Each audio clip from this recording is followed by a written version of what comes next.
ইঞ্জিনটা চইলা গেলে হায়রে হায়রে হায়, ডাব্বাটা পইরা রইবে এই যে দুনিয়ায়। ইঞ্জিন চলে গেলে পুরো ডাব্বার কোনো দাম নাই। ইঞ্জিন রূহ নামক ইঞ্জিন যদি চলে যায়, এই বলার কোনো দাম নাই। যে স্ত্রী ছাড়া আপনি ঘুমাতে পারেন না, যে স্ত্রী আপনাকে ছাড়া ঘুমাতে পারে না, আপনার টাকার বাড়ি গাড়ি অর্থ করে সম্পদের অভাব নাই, কিন্তু আপনার খালি বডি আর ঘরের ভিতরে রাখা হবে না, বরং আপনার লাশটা বাইরে রেখে দেওয়া হবে। যে রূহ নাই, আমি আর জুবাইর নাই, যে রূহ নাই এই জন্য আপনার জসিম নাই, যে রূহ নাই আপনি আর আব্দুর রহমান নাই, যে রূহ নাই এই জন্য আপনি আব্দুর রহিম নাই। রূহ নাই মানে আব্দুর রহিম চইলা গেছে, রূহ নাই মানে আব্দুর রহমান চইলা গেছে, রূহ নাই মানে জুবাইর চইলা গেছে, রূহ নাই মানে জসিম চইলা গেছে। এখন তো নাম হয়ে গেছে লাশ, এখন তার নাম হয়ে গেছে লাশাই, কিচ্ছু নাই খালি বলি একদিন তোমারই নাম মসজিদ হবে এলান। তৈরি থেকো তৈরি রেখো কবরের মাল সামান, একদিন তোমারই নাম মসজিদ হবে এলান। মসজিদ এলান হয়ে যাবে। আব্দুর রহিম ইন্তেকাল করেছে, আব্দুর রহমান ইন্তেকাল করেছে, আব্দুল সত্তার ইন্তেকাল করেছে, আব্দুল গফুর ইন্তেকাল করেছে। ইন্তেকাল মানে এই দুনিয়া থেকে পরপারে চলে যাওয়া, এই দুনিয়া থেকে আল্লাহর দরবারে চলে যাওয়া, এই দুনিয়া থেকে কবরে চলে যাওয়া, এক জায়গা থেকে আরেক জায়গায় যাওয়াকে ইন্তেকাল বলা হয়। ইন্তেকাল করেছে মানে আব্দুর রহিম ইন্তেকাল করেছে, আব্দুর রহমান এক জায়গা থেকে অন্য জায়গায় চলে গেছে। সুতরাং আব্দুর রহমান আর নাই, আব্দুর রহিম আর নাই, খালি ডাব্বা পড়ে আছে, লাশ পড়ে আছে। কত তাড়াতাড়ি আপনাকে দাফন দেওয়া হবে এই চিন্তায় মানুষ অতিষ্ঠ হয়ে যাবে। এই তো কয়েকদিন আগে আপনারা দেখছেন মুনতাহা নামে একটা শিশুকে খুন করা হয়েছে। একদিন, দুই দিন, তিন দিন তার বাপ মা তার জন্য পোস্ট করলো, তারে ফিরিয়ে দিতে পারলে 1 লাখ, 2 লাখ, 5 লাখ পুরস্কার দেব। এখন তো তারে ফিরিয়ে দিছে, 5 লাখ তো পুরস্কার দেয় নাই। কথাটা বুঝেন নাই মনে হয়। তারে তো ঠিকই ফিরিয়ে দিতে, আমার তার মানে মুনতাহারে ফিরিয়ে দেয় নাই, মুনতাহার ইঞ্জিনটা চইলা গেছে, মানে মুনতাহা চইলা গেছে, তার খালি ডাব্বা ফিরিয়ে দিছে, কোনো পুরস্কার নাই। ও মুসলমান ভাইরা রে আমার মুরব্বি বাবাজিরা, আমি আপনি যদি চলে যাই তাহলে আমি আপনি তো চলে গেলাম, খালি ডাব্বা পড়ে গেল। এজন্য আল্লাহ কোরআনে বললেন ইল্লা মান আতাল্লাহ বিকলবিন সালিম। আমি আল্লাহর কাছে ইয়াউমা লা ইয়ানফাউ মালু ওয়ালা বানুন, আমি আল্লাহর কাছে মালের কোনো দাম নাই, অর্থের কোনো দাম নাই। এই জন্যে মরণের সময় দেখা যায় কাফনের কাপড়ে কোনো পকেট আছে নাকি? হালাল হারাম না মানিয়া কত টাকা করছো কামাই, এত টাকা রাখবা কোথায়, কাফনের তো পকেট নাই। টাকা পয়সা লইয়া কি কেউ কবরে গেছে, কি জবাব দিবি রে তুই আল্লাহর কাছে, কি জবাব দিবি রে তুই আল্লাহর কাছে। ওরে মানুষ চলবে হুশ দুনিয়ার পিছে, ওরে মানুষ চলবে হুশ দুনিয়ার পিছে, কি জবাব দিবি রে তুই আল্লাহর কাছে, কি জবাব দিবি রে তুই আল্লাহর কাছে। কথা কোন ঠিক না রে ঠিক? ও মুসলমান, আজকে বাড়ি গাড়ি নারীর জন্য আমরা পাগল হয়েছি, কিন্তু আল্লাহর জন্য আমরা পাগল হই নাই। আল্লাহ বলেন ফামান কানা ইয়ারজু লিকা রাব্বিহি ফালইআমাল আমালান সালিহা ওয়া লা ইউশরিক বিইবাদাতি রাব্বিহি আহাদা। নেক আমল নিয়ে আসো, শিরক মুক্ত ঈমান আমি আল্লাহর কাছে নিয়ে আসো। আমি আল্লাহ রাব্বুল আমিন তোমাদের সাথে দেখা করব, আমি আল্লাহর দিদার তোমাদের নসিব হয়ে যাবে। জোরে কোন সুবহানাল্লাহ। ও মুসলমান, আল্লাহ বললেন ওয়া কুনতুম আমওয়াতান ফাআহইয়াকুম সুম্মা ইউমীতুকুম সুম্মা ইউহয়ীকুম, ছিলে মৃত করলাম জীবিত, আবার তোমরা মরবা, আবার আমি আল্লাহ তোমাদেরকে করব জীবিত। সুতরাং দুনিয়াকে যদি তোমরা চিরজীবনের জন্য চিরস্থায়ী মনে করো, এটা সম্ভাবনা হবে না। আল্লাহ বললেন আল্লাযী খালাকাল মাউতা ওয়াল হায়াতা লিয়াবলুয়াকুম আইয়ুকুম আহসানু আমালা। মরণের কথা আল্লাহ আগে বললেন, এইটা কোনো জীবন না, আসল জীবন হলো কবরের পরের জীবন। সুতরাং আল্লাহর নবী বলেন কে সুমান দানা নাফসাহু ওয়া আমিলা লিমা বাদাল মাউত, মরণের পরের কথা যে ব্যক্তি চিন্তা করবে, মরণের পরের জন্য যে ব্যক্তি আমল করবে, ওই ব্যক্তি হলো আসল মানুষ, ওই ব্যক্তি হলো জ্ঞানী মানুষ। এখন আপনাদেরকে জিজ্ঞাসা করতে চাই, বাড়ি গাড়ি অর্থ সম্পদ দুনিয়ার জন্য যারা পাগল পারা হলো, এরা কি জ্ঞানী নাকি? এরা জ্ঞানী? এরা জ্ঞানী হতে পারে না। কিন্তু আল্লাহর কোরআন বলেছে, নবীর হাদিস বলেছে, যে ব্যক্তি জান্নাতের আশায় কাজ করবে, আল্লাহকে পাওয়ার আশায় কাজ করবে, মাল্লাহুল মাওলা ফালাহুল কুল, আল্লাহ রাব্বুল আলামিনের জন্য যে ব্যক্তি পাগল হবে, এই দুনিয়া আল্লাহ তার পায়ে ঠেলে দেবে। সুতরাং দুনিয়ার প্রেমে পাগল না হইয়া আল্লাহর প্রেমে পাগল হওয়া দরকার আছে না নাই? ও বন্ধু, ও মুসলমান, ও ঈমানদার, আল্লাহ রাব্বুল আলামিন সূরা মায়েদার মধ্যে বললেন, ইন্নামা ওয়ালিয়ুকুমুল্লাহু ওয়া রাসূলুহু ওয়াল্লাযীনা আমানুল্লাযীনা ইউকিমুনাস সালাহ ওয়া ইউতুনাজ যাকাতা ওয়া হুম রাকিউন। ও দুনিয়ার মানুষেরা, তোমাদের বন্ধু হবে তিনজন। জোরে আওয়াজ দিয়ে বলেন, বন্ধু হবে কয়জন? এক নম্বরে আল্লাহ বলেন, ইন্নামা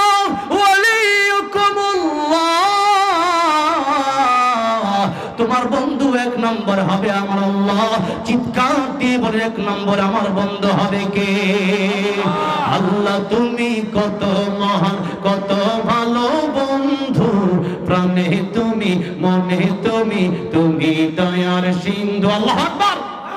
আল্লাহ তুমি কত মহান, কত ভালো বন্ধু, প্রাণে তুমি, মনে তুমি, তুমি দয়ার সিন্ধু। দয়ালু তুমি, তুমি বিধাতা, তুমি তো মাবুদ, তুমি যে দাতা, ঠিক না? অন্ন জোগাও খোদা পেলে, মিঠা পানি তৃষ্ণা পেলে, অন্ন জোগাও খোদা পেলে, মিঠা পানি তৃষ্ণা পেলে, আমি গাই তোমার গুণগান। তুমি রহমান, তুমি মেহেরবান, তুমি রহমান, তুমি মেহেরবান। আল্লাহ তুমি কত মহান, বলেন না, আল্লাহ তুমি কত মহান, কত ভালো বন্ধু, প্রাণে তুমি, মনে তুমি, তুমি দয়ার সিন্ধু। আমার ভাইরা, আমার বন্ধুরা, আমার মুরব্বি ওয়াজেরা, এই জন্য আল্লাহ নিজেই বললেন, এক নম্বরে তোমাদের বন্ধু হলাম আমি আল্লাহ। চিৎকার মেরে বলেন, এক নম্বর আমাদের বন্ধু হবে কে? কারণ যখন আমাদের কেউ ছিল না তখন ছিলেন কে? আবার যখন কেউ রবে না তখন রবেন কে? এই জন্য মায়ের পেটে যখন ছিলেন কথা তো বলতে পারতেন না, খাওয়া দাওয়ার ব্যবস্থা করলেন কি? দুনিয়াতে আসার পরে দাঁত নাই, আপনি যে কোনো খাবার খেতে পারবেন না। দুধ যদি দুনিয়ার দুধ দেওয়া হয়, হয়তো বেশি ঠান্ডা হয়ে যাবে, নয়তো বেশি গরম হয়ে যাবে। বেশি গরম হয়ে গেলে পরে জিহ্বাটা পড়ে যাবে, আর বেশি ঠান্ডা হয়ে গেলে পরে ছোট্ট মানুষ ঠান্ডা লেগে যাবে। মায়ের বুকেও এমন দুধ দিয়ে দিলেন, ডাক্তাররা বলেছেন এমন উপকারী দুধ সন্তানের জন্য আরো হয় না। চিৎকার মেরে বলা যাবে না সুবহানাল্লাহ। এমন উপকারী দুধ দিলেন কে? মায়ের বুকে এত উপকারী দুধ দিলেন কে? এত উপকারী দুধ আমার আল্লাহ দিলেন। এবার আপনার শক্তি নাই, আপনার দাঁত নাই, আপনি ভালো করে কথাও বলতে পারলেন না।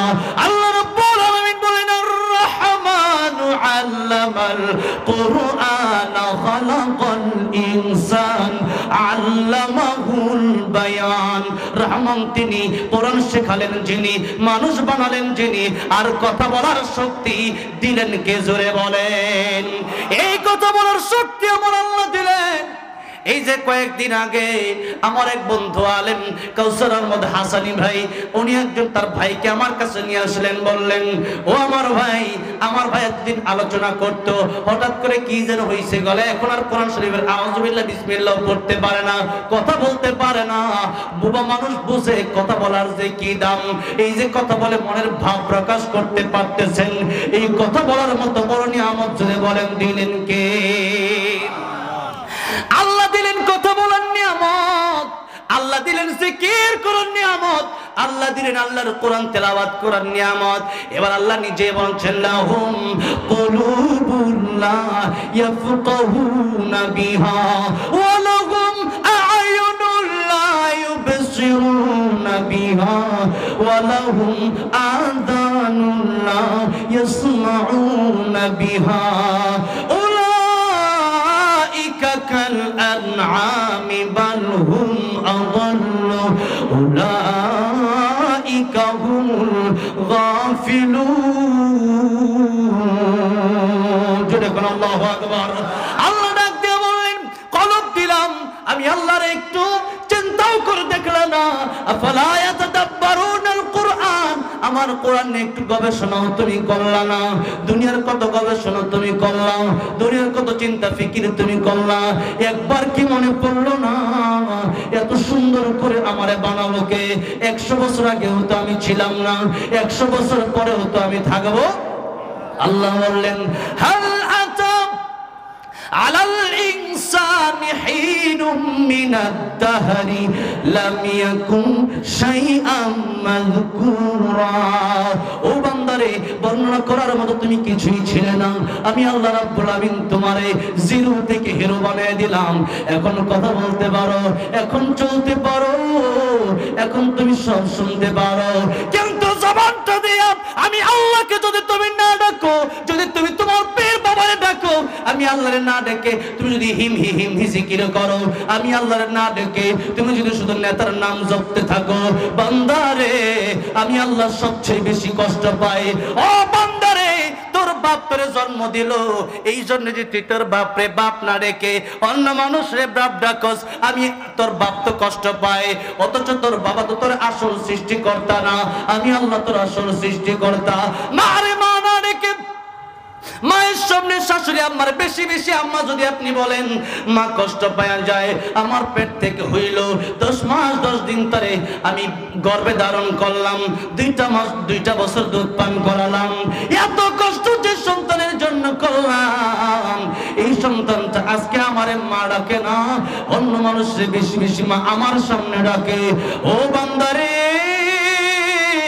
একজন মানুষ স্বামী হইয়া তার স্ত্রীকে বিয়ে করার পরে স্ত্রী যদি স্বামীর সাথে রাত না কাটায়া অন্য যুবকের সাথে রাত কাটায় স্বামী খুশি হতে পারে না আল্লাহ ডাক দিয়া কয় দুনিয়ার মানুষেরা আমি আল্লাহ সৃষ্টি করলাম আমি আল্লাহ জীবন দিলাম আমি আল্লাহ চক্ষু দিলাম আমি আল্লাহ কান দিলাম আমি আল্লাহ জবান দিলাম আমি আল্লাহ কলব দিলাম আমি আল্লাহ হাত দিলাম আমি আল্লাহ পা দিলাম এত কিছু আমি আল্লাহ তোরে দিলাম বান্দার কেন দিলাম ওয়া মা খালাকতুল জিন্না ওয়াল ইনসা ইল্লা লিয়াবুদুন ও বান্দারে আমি আল্লাহর ইবাদত করবে তুই আমি আল্লাহর গোলামি করবি তুই এই জন্য আমি আল্লাহ তোরে এত কিছু দিলাম ও বান্দারে এরপরে যখন আমার ইবাদত করস না আমার সামনে যখন তোর বাবার নামের জিকির করস ও দুনিয়ার মানুষেরা এরপরে যখন মূর্তির সামনে গিয়া মাথা ঝোঁকাস আমি আল্লাহর বড় কষ্ট লাগে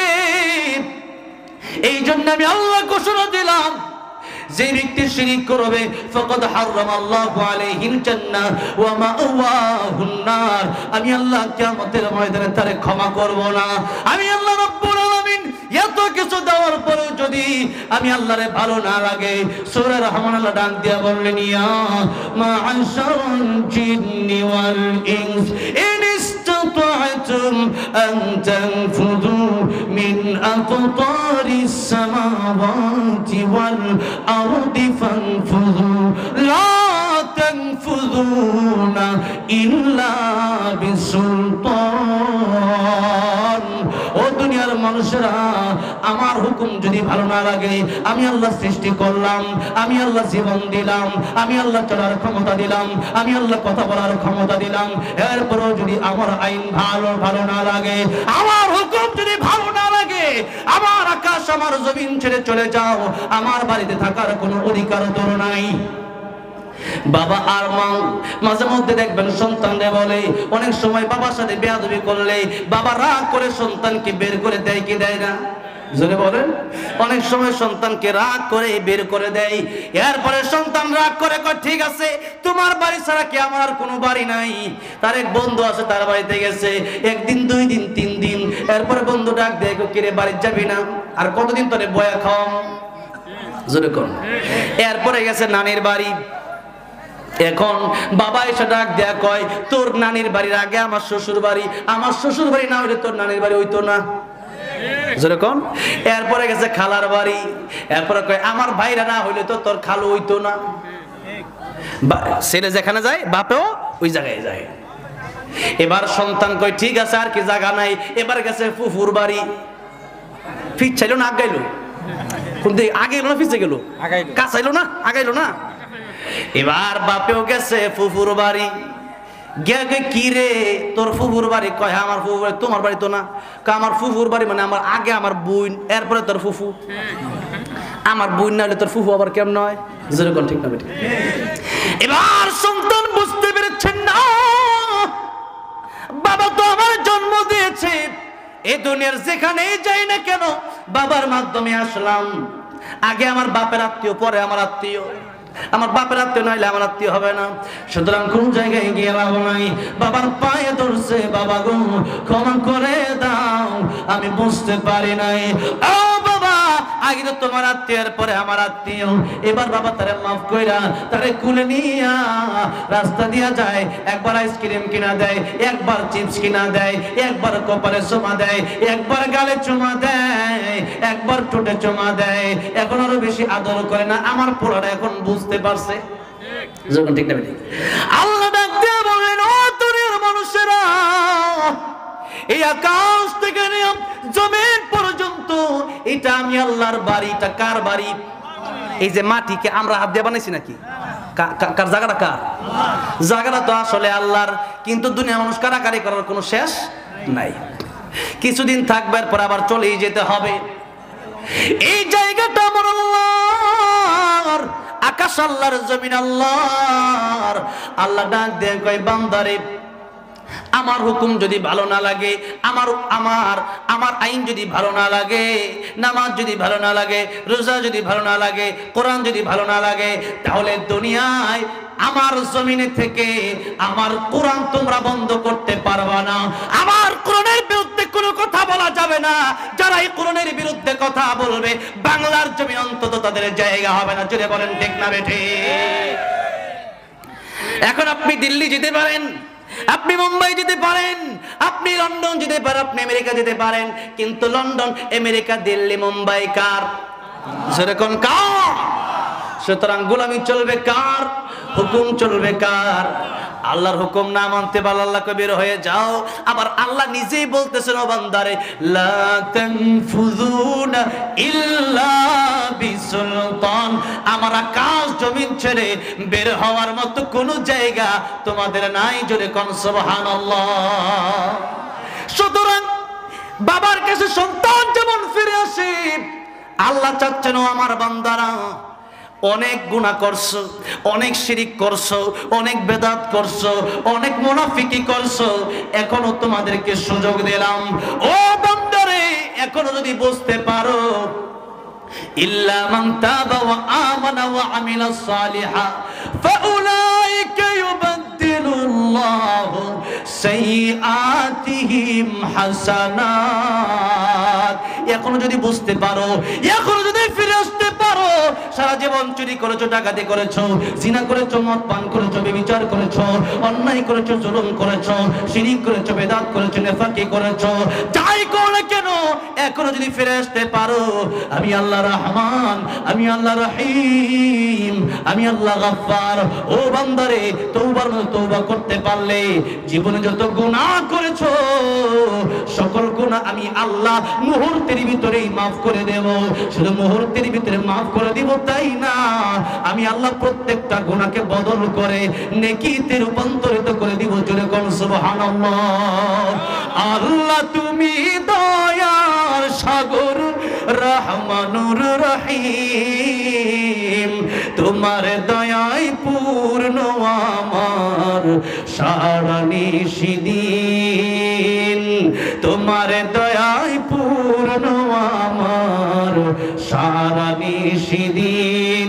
এই জন্য গুনাহ আপনি আগে করেছেন, ঠিক আছে, এখন বুঝতে পেরেছেন, কমপক্ষে আজকে তওবাটা করার দরকার আছে না নাই? তওবা কেমনে করবেন? আয় আল্লাহ তাআলা, আমার গুনার জন্য আমি লজ্জিত, এই গুনার জিন্দেগিতে করব না। আয় আল্লাহ তাআলা, যেই গুনাহ করছি আল্লাহ এটা বড়ই অপরাধ আমার জন্য ছিল, এই গুনাহকে গুনাহ মনে করেছি, এরপরে সাথে সাথে গুনাহটা ছেড়ে দিতে হবে। আল্লাহর কাছে অনুনয় বিনয় করে বলতে হবে, আল্লাহ তাআলা আমি তোমার বান্দা, তুমি আমার আল্লাহ, তুমি যদি মাফ না করে যাওয়ার কোনো জায়গা নাই। এরকম ভাবে যদি আল্লাহর কাছে বলতে পারেন, আল্লাহ বলেন আমি আল্লাহ তোরে মাফ করে দেব। কিন্তু আমাদের সমস্যা হলো আমরা গুনাহ করতে থাকি, তওবা করার কোনো খবরই নাই। জোরে কোন ঠিক না বে ঠিক? এবার আল্লাহ বললেন বান্দারে, তওবা করে যদি আসতে পারো, নবী বলেন তাইবু মিনাত যামবি কামাল্লা যামবা লাহু।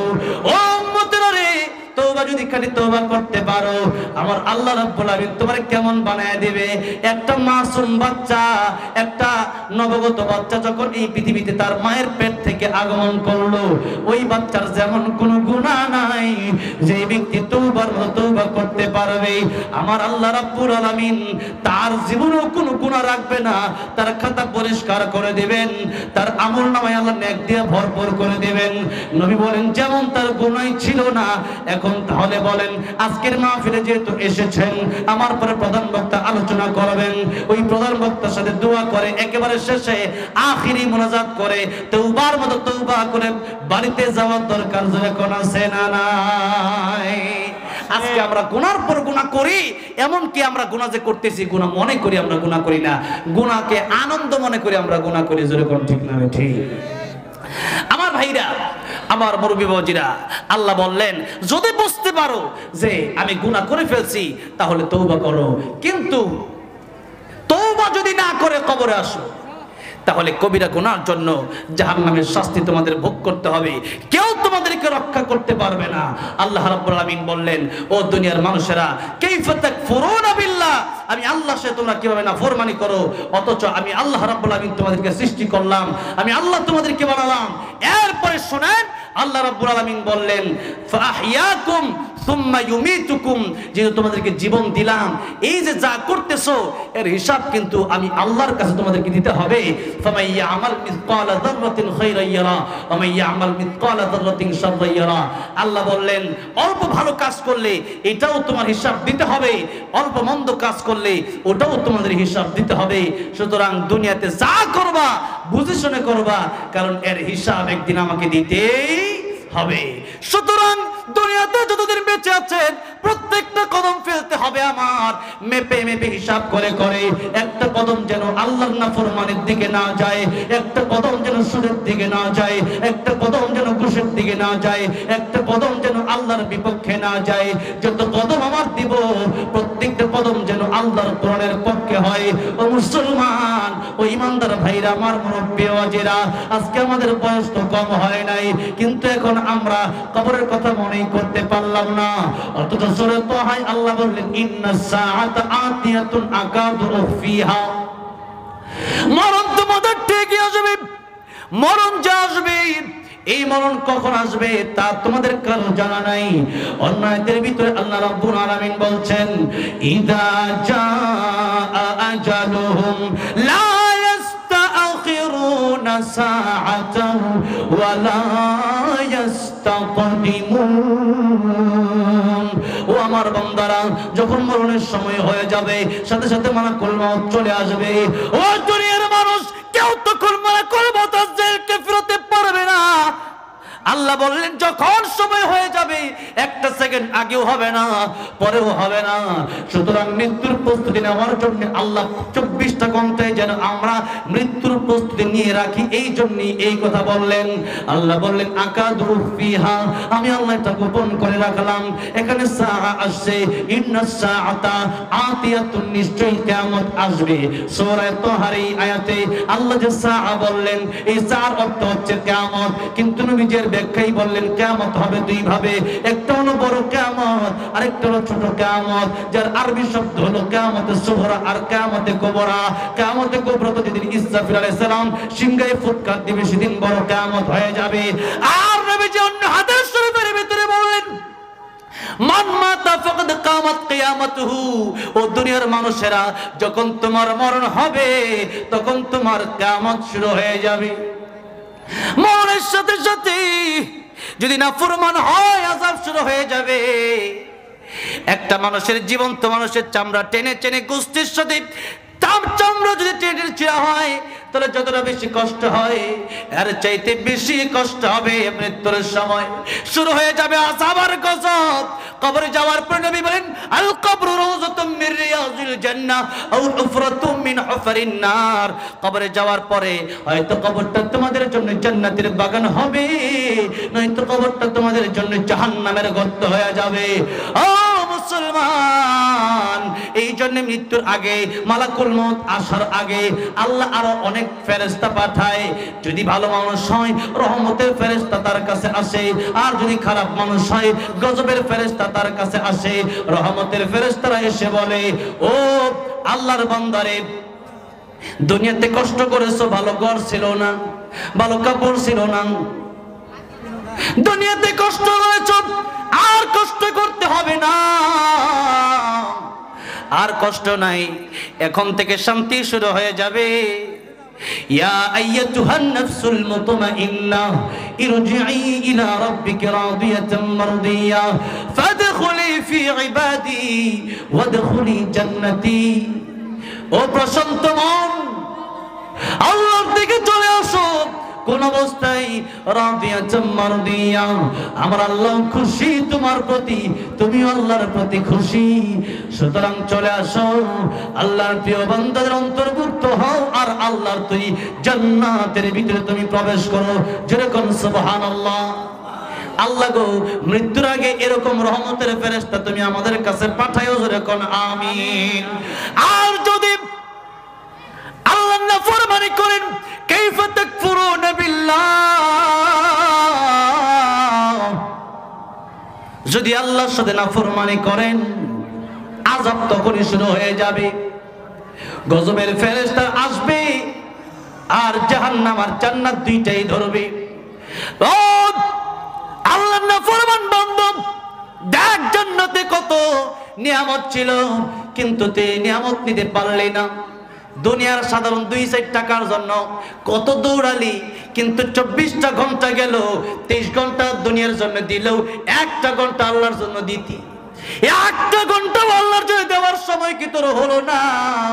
ও নাফরমান, 24 ঘন্টা সময়ের ভিতরে 24 ঘন্টা নিজের জন্য ব্যয় করলি, আমার আল্লাহর কুদরতি কদমে 1টা ঘন্টা সেজদা দিতে পারলে না, ফজর জোহর আসর মাগরিব এশা তুই পড়তে পারলে না।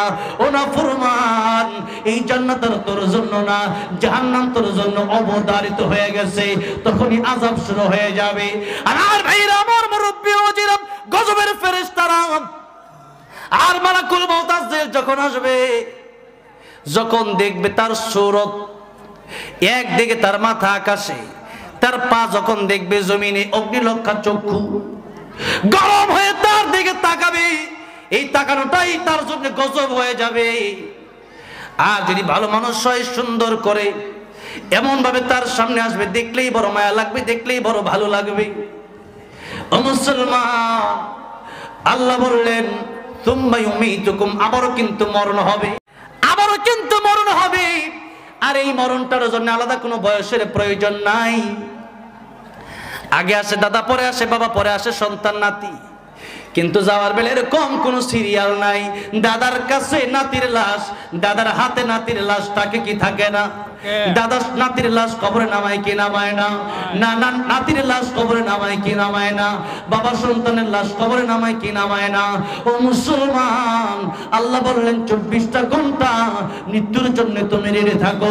24 ঘন্টা যদি মৃত্যুর জন্য রেডি না থাকো, হঠাৎ করে মালাকুল মউত আজরাইল আসবে, আর ওই সময় মৃত্যুর প্রস্তুতি নেওয়ার সময় আর তুমি পাবা না। এখন অনেকে ঋণ আছে, অনেকে গুনাহ করে ফেলছেন। ফেরাউন তওবা করছিল যখন তার মৃত্যুর সময় হয়ে গেছে। দুই সময় তওবা আর কবুল হয় না। একটা হলো বাদাল গরগরা, যখন জাহান্নামে গলা এই পর্যন্ত আয়া পড়ছে, মালাকুল মউত চলে আসছে, এখন আপনার মরণ হয়ে যাবে যাবে অবস্থা খারাপ, কথা ঠিক মতো করতে পারেন না।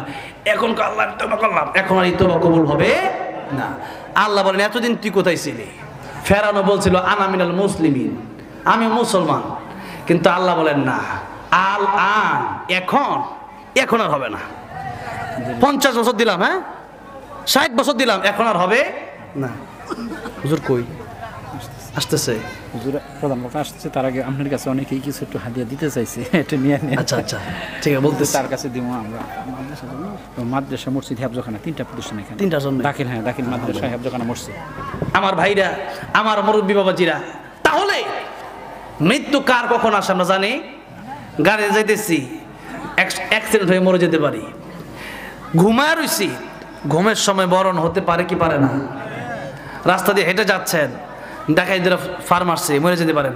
তাহলে মরার জন্য আজকে মানুষ জীবিত থাকলে মানুষ অবাক হয় না, যে জীবন্ত কত মানুষ অবাক নাই। এই যে কথা বলতেছি, এটাই অবাক হওয়ার বিষয় ছিল, যে কেমনে কথা বলতেছি, যে আল্লাহর কি কুদরত। এই যে চোখে দেখতেছি, আল্লাহর কি কুদরত, বন্ধ করলাম আর দেখি না। এই যে কানে শুনতেছি, আল্লাহর কি কুদরত। আর মানুষ মরে গেলে পরে মানুষ অবাক হয়, এই লোকটা মরে গেল কেমনে। কিন্তু মরে যাওয়া অবাক হওয়ার বিষয় না, বেঁচে থাকাটাই অবাক হওয়ার বিষয়। ঠিক যেরকম, ঠিক না? ঠিক। আজকে মানুষ মরে গেলে পরে অবাক হই, আর আমরা মরতে চাই না। আল মুমিনু তুহফাতুল, আল মাউতু তুহফাতুল মুমিন, মৌত হলো মুমিনের জন্য হাদিয়া। এটা কি হাদিয়া? মরণের সময় হয়ে গেলে পরে মুমিন ব্যক্তি খুশি হয় যে কতদিন পরে আমার আল্লাহর সাথে আমার আজকে দেখা হবে। আল্লাহু আকবার, আল্লাহু আকবার, আমার আল্লাহর সাথে আমার দেখা হবে। আব্দুল কাদের জিলানী রাহমাতুল্লাহ এটাই বলতেন। কি বলতেন? জান্নাত ও দোজখ সে ইয়া রব क्या करो, जन्नत और दोज़ख से या रब क्या करो, आरज़ू है मैं तुझसे देखा करो, आरज़ू है मैं तुझसे देखा करो। अल्लाह ताला জান্নাত দিয়ে আমি কি করব, জাহান্নাম দিয়ে আমি কি করব? আল্লাহ, জাহান্নামের এক কর্নারে যদি তুমি আমার দিয়া দাও, জাহান্নামে যেতে রাজি আছি, কিন্তু তোমার দিদার নসিবে না হলে আমি আব্দুল কাদের অন্তর ঠান্ডা হবে না, চিৎকার মেরে বলা যাবে না সুবহানাল্লাহ, সুবহানাল্লাহ। এটা আব্দুল কাদের জিলানী রাহমাতুল্লাহ। যারা তাহাজ্জুদে নামাজ পড়ে, যারা 5 ওয়াক্ত পড়েন, তাদের কথা তা তো ফরজে ডিউটি করতেই হবে। কিন্তু আল্লাহরা যারা বেশি ভালোবাসে, এরা গভীর রাতে আর ঘুমায় না। সুজদা ওয়া কিয়ামা, রাত যখন গভীর হয়ে যায় তখন তারা আল্লাহর কুদরতি পায় সিজদা দেওয়ার জন্য সিজদা দেয় আর কান্দে। এটা তাদের ভালো লাগে। যেরকম, ঠিক না? ঠিক। আমার ভাইরা, আমার মুরব্বী বাবাজিরা, যখন মরণের সময় হয়ে যাবে তখন আল্লাহর পক্ষ থেকে আল্লাহ ফেরেশতাদেরকে বলে যে যাও, আমার পক্ষ থেকে তোমরা তাদের কাছে সালাম দাও। সালাম কোন? সুবহানাল্লাহ। দুনিয়ার একজন বন্ধু অনেক ভালোবাসা আরেকজন বন্ধুকে, অথবা প্রেমিক প্রেমিকা, কথার কথা আছে দুনিয়াতে। এখন যে 1 বছর 2 বছর কথা কয় না, হঠাৎ করে প্রেমিক প্রেমিকারা চিঠি পাঠাইছে, প্রেমিকার দিকে কো আমার প্রেমিকা আমার চিঠি পাঠাইছে, আল্লাহু আকবার, কি খুশি। আর আল্লাহ আমাদের সবচেয়ে প্রিয় বন্ধুকে আল্লাহ, এরপর হইল রাসূল, এরপরে ইমানদার ব্যক্তিরা। এখন আল্লাহ হইল আমাদের সবচেয়ে প্রিয় বন্ধু। এবং এই কথাটা আল্লাহ কোরআনে কিভাবে বললেন? আল্লাহ বললেন ওয়াল্লাযীনা আমানু আশাদ্দু হুব্বান লিল্লাহ,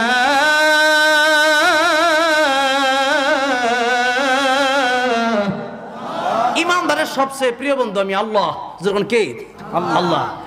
ইব্রাহিম আলাইহিস সালাম যখন আগুনে ফেলে দিবে, জিবরাইল আইছে, কয় ইব্রাহিম আলাইহিস সালাম, পয়গম্বর ইব্রাহিম আগুনে ফেলবে, আপনি বাঁচায় দেই। ইব্রাহিম আলাইহিস সালাম কয় না, আমার আল্লাহ দেখে না, আমার আল্লাহ কি আমার দেখে না? আমার আল্লাহ যদি দেখে আর আমার যদি আগুনে ফেলে, ঠিক আছে পুড়ে যাবো, তোমার বাঁচানোর দরকার নাই, বাঁচালে আমার আল্লাহ বাঁচাবে। আল্লাহু আকবার, আল্লাহু আকবার। আর আমি ইব্রাহিম আগুনে পড়ার কারণে আমার আল্লাহ যদি খুশি হয়ে যায়, আমি ইব্রাহিম একবার দুইবার তিনবার নয় 1000 বার জীবন কাটায় দিব আগুনে পড়তে পড়তে, আমি 1000 বার আগুনের ভিতরে জ্বলতে রাজি আছি। আল্লাহ কইয়া নারু কুনি বারদান ওয়া সালামান আলা ইব্রাহিম, আগুন আমার ইব্রাহিম কিন্তু স্পর্শ করবে না, একটা পশম যেন না পড়ে, বরং জান্নাতের মতো আরামদায়ক হয়ে যাও। ইব্রাহিম আলাইহিস সালাম এই পৃথিবী থেকে যখন চলে যাবেন, পৃথিবীর মানুষকে ডেকে বললেন, পৃথিবীর মানুষেরা রে, দুনিয়াতে কত জায়গা দেখলাম, কত জায়গায় গেলাম রে, আমি যখন সে আগুনের ভিতরে গেলাম 40টা দিন নমরুদের আগুনের ভিতরে আমি ছিলাম, ওই 40টা দিন যত শান্তিতে আমি ছিলাম, আমি পয়গম্বর ইব্রাহিম এত শান্তির জায়গা পৃথিবীর জমিনে আর কোথাও দেখি না। চিন্তা করে দেখেন, ইব্রাহিম আলাইহিস সালাম কয়, জিবরাইল তুমি বাঁচাবে কেন? বলতে পারতেন কিন্তু বলেন নাই, তুমি বাঁচালে সরাসরি আমার আল্লাহ আমার বাঁচাবে। আল্লাহু আকবার। আর আল্লাহ যদি খুশি হয়ে যায় যে আমি আগুনে পড়বো, এতে যদি আমার আল্লাহ খুশি হয় আমি 1000 বার আগুনে জ্বলবো, তাতে কোনো আফসোস তাই, আমার আল্লাহ তো খুশি হইব। আল্লাহু আকবার কোন আল্লাহ। আব্দুল কাদের জিলানী বলেন, আল্লাহ জাহান্নামে যদি জ্বলি আর যদি তোমার পায়া যায় আমি জাহান্নামে যাবো, কোন সুবহানাল্লাহ। দেখেন আল্লাহর জন্য কি ভালোবাসা, আল্লাহর জন্য কি মুহাব্বত।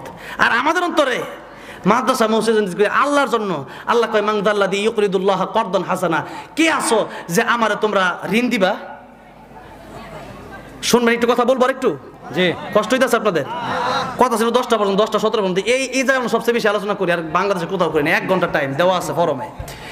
আমার ভাইরা, আমার বড়বি বাবাজিরা, তো এরপর হয়ে গেছে প্রায় 2 ঘন্টা, 10:30 বাজে গেছে।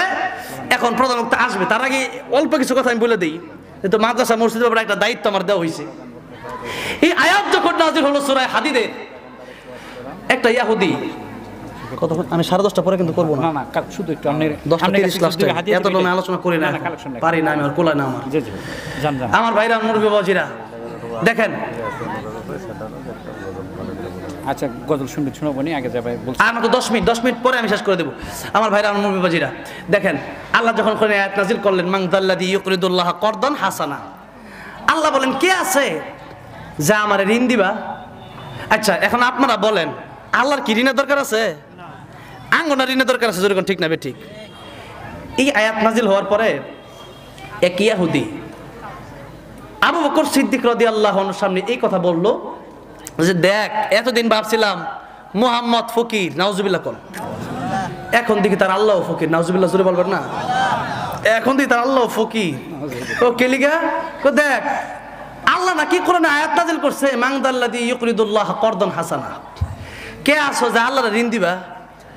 এই কথা যখন বলছে যে তার মুহাম্মদ আল্লাহ ফকির, আবু বকর সিদ্দিক একটা থাপ্পড় মারছে তার গালে কষায়া, জোরে কোন সুবহানাল্লাহ। সুবহানাল্লাহ। আমরা আমাদের ব্যক্তিগত আক্রমণ আসলে আমরা চুপ থাকতে পারি, আমাদের পরিবার নিয়ে আমরা বললে আমরা চুপ থাকতে পারি, কিন্তু আমাদের কাছে আমার জীবনের চাইতে ঈমান বড়, আমার জীবনের চাইতে কোরআন বড়, আমার জীবনের চাইতে আল্লাহর রাসূল বড়, আমার জীবনের চাইতে আমার আল্লাহ বড়। ঠিক। আর সুতরাং আমাকে বললাম চুপ থাকতে পারি, আল্লাহ রাসূলের বিরুদ্ধে বললাম চুপ থাকতে পারি না, জিহ্বা কেটে দেওয়া হবে, যেরকম ঠিক না বেঠিক। এই জন্য আমি কিন্তু প্রতিবাদ ছাড়া থাকি না। যেখানে কোরআনের বিরুদ্ধে কথা হবে, যেখানে আল্লাহ রাসূলের বিরুদ্ধে কথা হবে, সেখানে ডাইরেক্ট প্রতিবাদ আমি করি, যেরকম ঠিক না বেঠিক। ঠিক। চুপ থাকলে হবে না, আপনি চুপ থাকবেন না, আপনি মুনাফিক, যেরকম ঠিক না বেঠিক। চুপ থাকতে পারবেন না কেন? আমার জীবনের চাইতে আমার আল্লাহ বড়, আমার জীবনের চাইতে আমার ঈমান বড়। জীবন চলে যেতে পারে, সমস্যা নাই, জীবন চলে যেতে পারে, সমস্যা নাই, কিন্তু জীবন চলে গেলে কি হবে? আমার এই জীবনটা যদি ঈমানের সাথে আমার মৃত্যুটা হয়, তো পরকালে আমার জান্নাতে জীবন শুরু। আর আমার জীবনটা যদি ঈমান হারা হয়ে যায়, তো আযাব, পরকালে আযাব শুরু হবে, সে আযাবের কোনো শেষ নাই। তো অনন্তকাল জান্নাতে যখন জীবন দিয়ে দিলাম, সমস্যা কি? এটা তো জীবন না। আল্লাহ বললেন না ও কুনতুম আমওয়াতা ফাআহইয়াকুম, এরপর যে জীবন শুরু হবে, এটা হলো আসল জীবন। আর আয়াতের কথা এটা। এবার আল্লাহ বললেন যে কে আছো আমার ঋণ দিবা? ইহুদি কয় যে আল্লাহ ফকির। যখন আবু বকর সিদ্দিক মারছে এক থাপ্পড়, মানে ইহুদি থাপ্পড় খায় ফুরে গেছে।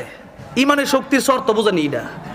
সাধারণ সরি একটা, ইমানের সরি কিন্তু আরেকটা, কথা বোঝেন না? সাধারণ সরি একটা। তা আবু বকর সিদ্দিক যখন সর দিছে, এখন ইহুদি এমনি বাঁকা চোখে তাকায়, তাও সামনে আয় না। আবু বকর সিদ্দিক সামনে আইলে আরেকটা দিন, কিন্তু সামনে আয় নাই, এই জন্য আরেকটা দেয় নাই। আবু বকর সিদ্দিক চলে আসছে বাড়িতে। এখন রাসূল করিম সাল্লাল্লাহু আলাইহি সাল্লাম তিনি ছিলেন বিচারপতি। তিনি কি ছিলেন? বিচারপতি। তিনি ছিলেন প্রধানমন্ত্রী, তিনি ছিলেন প্রেসিডেন্ট, তিনি কি ছিলেন? প্রেসিডেন্ট ছিলেন। আমরা তো আজকে মনে করি হুজুররা কি ক্ষমতায় যাইব, হুজুররা খালি ইমামতি করবো। আহা, এত নিচু মন মানুষ কেন? এই দেশে যদি হুজুররা দেশ যদি চালায়, দেশ হবে সবচেয়ে শান্তির দেশ। আল্লাহর কোরআন দিয়ে যদি দেশ চলে, এই দেশ হবে সবচেয়ে শান্তির দেশ, ঠিক কিনা বলে? আমার ভাইরা, আমার মুরব্বী বাবাজিরা, এবার আবু বকর সিদ্দিক চলে আসলেন বাড়িতে। নবীজি তো প্রধান বিচারপতি, নবীজির কাছে বিচার দিছে ইহুদি। রাসূল সাল্লাল্লাহু আলাইহি সাল্লামের কাছে বিচার দিছে, ইয়া রাসূলুল্লাহ, ইয়া হাবিবাল্লাহ, আপনি আল্লাহর রাসূল। এখন শুনেন, এখন কথাটা হইল, আবু বকর সিদ্দিক আমার থাপ্পড় মারছে। নবী কয় আর হামু উম্মতি বি উম্মতি আবু বকর। আবু বকর হইলো আমার উম্মতের মধ্যে সবচেয়ে নরম দিল হইলো আবু বকর। সুবহানাল্লাহ কোন সুবহানাল্লাহ। কয় না, শর্টটা মনে হয় তোমার আসাদুম ফি আমরিল্লাহ ওমর। ওমর হলো শক্ত মানুষ, কথায় কথা দিব খালি লাগায়া ওমর। ওমর মনে হয় মারছে। কয় না ইয়া রাসূলুল্লাহ, আবু বকরই মারছে। আমি আবু বকরও চিনি, ওমরও চিনি, ভালো করে চিনি। নবী কয় আবু বকর দিছে, আমার তো বিশ্বাস হয় না। কয় হুজুর, আবু বকরই দিছে, এটাই সত্য কথা, তবে আপনি কথাটা ঘুরেন না। নবীকে কথা ঘুরাচ্ছি না, শোনো, যদি আবু বকর তোমাকে সর দিয়া থাকে কেন দিছে? কই ইয়া রাসূলুল্লাহ এমনি দিছে। নাউজুবিল্লাহ কোন কারণ এমনি গিয়ে হুট করে সর মারছে। কত বড় মিথ্যাবাদী ইহুদি, তো মিথ্যা কথা বেশি কয়। এখন যেমনি কইছে হুজুর এমনি দিছে, এখন নবী কই এমনি সর দিছে আবু বকর, এটা তো হতে পারে না। ঠিক আছে, যেমনি বলছে ঠিক আছে, এমনি দেখে আবু বকর সিদ্দিক নবীর দরবারে আসতেছে। আল্লাহু আকবার কোন আল্লাহু আকবার। আবু বকর সিদ্দিক রাদিয়াল্লাহু আনহু, ইয়া রাসূলুল্লাহ, ইয়া হাবিবাল্লাহ, একটা থাপ্পড় দিয়ে অনুমতি দেন, একটা সর দিই। আল্লাহু আকবার কোন ইয়া রাসূলুল্লাহ, ইয়া হাবিবাল্লাহ, আপনি অনুমতি দিবেন একটা থাপ্পড় আমি তারে দেব। নবীকে আবু বকর, এতক্ষণ আমি বিশ্বাস করতে চাই নাই, এতক্ষণ আমি ভাবছি উমরই দিছে, মনে হয় উমরই দিছে। এখন দেখি তুমি দিছো, তুমি যেহেতু আমার সামনে কইতাছো একটা সর দিই তারে, তার মানে আগেরটাও তুমি দিছো। যেরকম ঠিক না বে ঠিক, আগেরটা তুমি দিছো, বুঝছি। এবার আমার আর বোঝার বাকি নাই। ইয়া রাসূলুল্লাহ, ইয়া হাবিবাল্লাহ, হ্যাঁ রে সরটা কেন দিছি জিগান? জিগাইছে, হ্যাঁ কইছো তুমি, বলে এমনি সর দিছো। ইয়া রাসূলুল্লাহ, আমি এমনি চট দেই নাই। দেখেন ইহুদি কত বড় মিথ্যাবাদী। ইয়া রাসূলুল্লাহ, হ্যাঁ আমার সর যে দিছে এমনি দিছে, আমার কোনো দোষ নাই। নবী কয় আবু বকর, সে বলতেছে না, তুমি বলো। আবু বকর কে বলেন, ইয়া রাসূলুল্লাহ, ইয়া হাবিবাল্লাহ, ওগো নবীজি, আপনি তো ভালো করে জানেন আমি সিদ্দিক, আমি শুধু সত্যবাদী না, আমি শুধু সাদিক না, আমি সিদ্দিক, আমি শুধু সত্যবাদী না, আমি মহাসত্যবাদী। এটা তো আপনি আমার উপাধি দিয়েছেন। ইয়া রাসূলুল্লাহ, ইয়া হাবিবাল্লাহ, জীবনে মিথ্যা কথা বলি নাই, আজকেও মিথ্যা কথা আমি আবু বকর বলবো না। ইয়া রাসূলুল্লাহ, ইয়া হাবিবাল্লাহ, আপনার বিরুদ্ধে বলেছে কথা, আল্লাহর বিরুদ্ধেও কথা বলেছে, আল্লাহকে ফকির বলেছে, আপনাকেও ফকির বলেছে। ইয়া রাসূলুল্লাহ, ইয়া হাবিবাল্লাহ, আমি তো চাইছিলাম দুইটা থাপ্পড় দিতে, একটা আল্লাহর পক্ষ থেকে আরেকটা আপনার পক্ষ থেকে। আমি যে একটা দিছি, আরেকটা বাকি আছে। ইয়া রাসূলুল্লাহ, এই লিখিত আমি কইতেছি একটা দিতাম। সুবহানাল্লাহ কোন সুবহানাল্লাহ। আমি একটা বাকি আছে। নবী আবু বকর, এটা ইসলামী কোর্ট, এখানে সাক্ষী ছাড়া বিচার হয়, সাক্ষী ছাড়া বিচার হবে না। আবু বকর সাক্ষী আছে। এখন ওই সময় কোনো মুসলমান আবু বকরের সামনে ছিল না, আবু বকর রাদিয়াল্লাহু আনহুর সামনে ছিল না। আবু বকর সিদ্দিক রাদিয়াল্লাহু আনহু, ইয়া রাসূলুল্লাহ, সাক্ষী কেউ নাই, আমার কথায় যদি বিশ্বাস করেন এইটাই কথা, আর কোন কথা নাই। নবী কয় আমি জানি তোমার কথাটা মিথ্যা না, কিন্তু ইহুদি যে বলতেছে, এখন সাক্ষী যদি না, ইহুদির আবার সাক্ষী আছে। চিন্তা করে দেখেন, থাপ্পড় দিতে ওইটা আরেক ইহুদি। এখন নবীজি বলতেছেন আবু বকর বিচার হবে, বিচার তোমাকে নিতেই হবে, মাথা পেতে নিতে হবে। আবু বকর সিদ্দিক রাদিয়াল্লাহু আনহু, ইয়া রাসূলুল্লাহ, ইয়া হাবিবাল্লাহ, ইহুদি আল্লাহরে গালি দিছে, আর ইহুদিরে আমি থাপ্পড় দিছি, এর কারণে যদি আমার কল্লা যায়, কল্লা দিতে রাজি আছি, এরপরেও আমি ইহুদির কাছে নত হতে রাজি নাই। চিৎকার দিয়ে বলা যাবে না সুবহানাল্লাহ, সুবহানাল্লাহ। ইয়া রাসূলুল্লাহ, আজকের শাস্তি আমি মেনে নেব, আজকের শাস্তির জন্য আমি জীবন দিয়ে আল্লাহর জান্নাতে চলে যাব। কোন সুবহানাল্লাহ। নবীজি বলেন বিচার শুরু হয়ে যাবে। আমার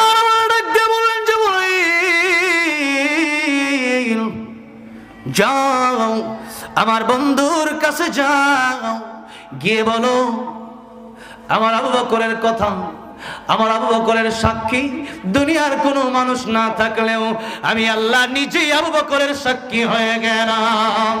আমার নবীর কাছে আমার কোরআনের আয়াত নিয়ে যাও, লাকাদ সামিআল্লাহু কাওলাল্লাযীনা ক্বালু ইন্নাল্লাহা ফাকীর ওয়া নাহনু আগনিয়া। যে ইহুদি বলেছে আমি আল্লাহ ফকির আর তারা ধনী, এই কথাটা আমি আল্লাহ শুনেছি, দুনিয়ার কোন মানুষের সাক্ষী লাগবে না, আমি আল্লাহ সাক্ষী দিয়ে দিলাম। আমি আল্লাহর সাক্ষী কি আমার নবীর কাছে গ্রহণযোগ্য হবে না?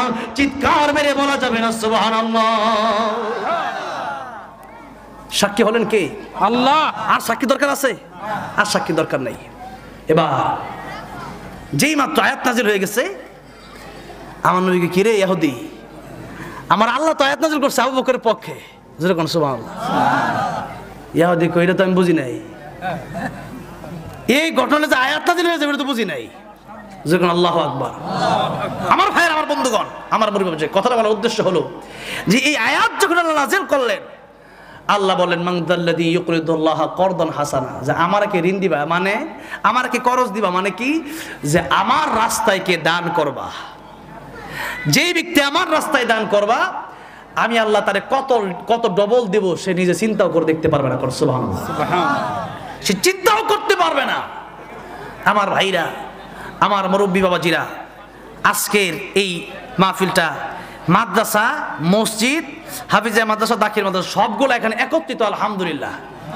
এই সবগুলো মাদ্রাসা, মসজিদ এই এবং হাফিজিয়া মাদ্রাসা, এই তিনটার সমন্বয়ে, অনেক জায়গায় শুধু মাদ্রাসা, অনেক জায়গায় শুধু মসজিদ, অনেক জায়গায় শুধু দাখিল মাদ্রাসা, শুধু হাফিজি মাদ্রাসা, এত কিছু একসাথে এই জায়গায় আমি জিজ্ঞাসা করতে চাই, এক গ্লাস পানির বিনিময়ে যদি আল্লাহ জান্নাত দান করতে পারে, আমি আর আপনি আজকে 500 টাকা, 1000 টাকা এই মাদ্রাসা মসজিদের জন্য দেই, তাহলে আমার আল্লাহকে আমাকে আপনাকে এই ওসিলায় জান্নাত দিতে পারে না?